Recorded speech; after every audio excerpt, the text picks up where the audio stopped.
प्रधानमंत्री नरेंद्र मोदी का भाषण राम नाम से शुरू, जय सिया राम पर समाप्त। 35 मिनट में 114 बार राम नाम लिया। कहा, कुछ लोग कहते थे मंदिर बना लो तो आग लग जाएगी। अयोध्या में सोमवार को श्री राम लला की प्राण प्रतिष्ठा कर दी गई। प्रधानमंत्री नरेंद्र मोदी मुख्य यजमान बने।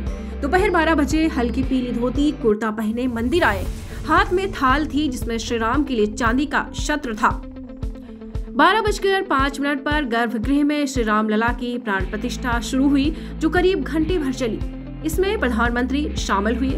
उन्होंने भगवान की आरती कर चंवर डुलाया, फिर राम के चरणों में कमल रखकर परिक्रमा की और साष्टांग प्रणाम किया। इससे पहले मोदी ने मुख्य पुजारी सत्येंद्र दास से कलावा बंधवाया और उनके पैर छुए। संतों ने उन्हें उपहार स्वरूप सोने की अंगूठी भेंट की। प्राण प्रतिष्ठा के बाद मोदी मंदिर परिसर में मौजूद लोगों के सामने 11 दिन का व्रत तोड़ा। उसके बाद उन्होंने करीब 35 मिनट का भाषण दिया। इस दौरान 114 बार राम का नाम लिया। मोदी बोले, राम लला आप टेंट में नहीं, दिव्य मंदिर में रहेंगे। राम मंदिर के निर्माण के बाद से देशवासियों में नया उत्साह पैदा हो रहा है। 22 जनवरी 2024 का ये सूरज एक अद्भुत आभा लेकर आया। ये कैलेंडर पर लिखी एक तारीख नहीं, बल्कि ये नए कालिक चक्र का उद्गम है। पीएम ने कहा, आज गांव-गांव में एक साथ संकीर्तन हो रहे हैं। आज शाम घर घर राम ज्योति प्रज्वलित करने की तैयारी है। पीएम ने कहा, अगले 11 दिन के व्रत अनुष्ठान के दौरान मैंने उन स्थानों का चरण स्पर्श करने का प्रयास किया जहां प्रभु राम के चरण पड़े थे।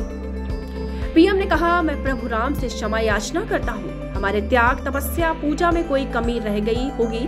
इतने साल मंदिर निर्माण का काम नहीं हो पाया। प्रधानमंत्री ने कहा, कई राष्ट्र अपने ही इतिहास में उलझ जाते हैं। जब भी उन्होंने इतिहास की गांठें सुलझाने का प्रयास किया, मुश्किल परिस्थितियां ऐसी बन गईं। हमने जिस गांठ को भावुकता और समझदारी के साथ खोला, वो बताता है कि भविष्य बहुत सुंदर होने वाला है। प्रधानमंत्री ने कहा, ऋषियों ने कहा, जिसमें रम जाए उसी में राम है।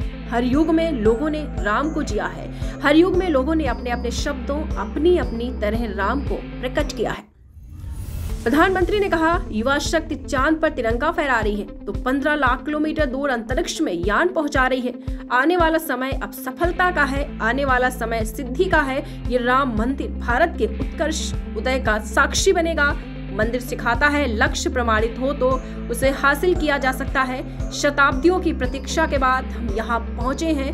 हम अब रुकेंगे नहीं, हमारे कदम यूं ही आगे बढ़ती जाएंगे।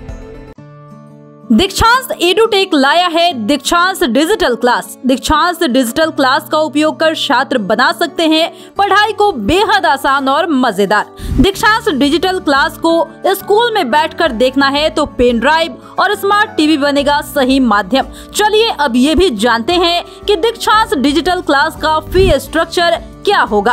नर्सरी से लेकर यूकेजी के लिए 7,000, नर्सरी से लेकर दूसरी कक्षा के लिए 12,000, नर्सरी से लेकर 5वीं तक के लिए 18,000, नर्सरी से लेकर 8वीं तक के लिए 24,000, नर्सरी से लेकर 10वीं तक के लिए 30,000।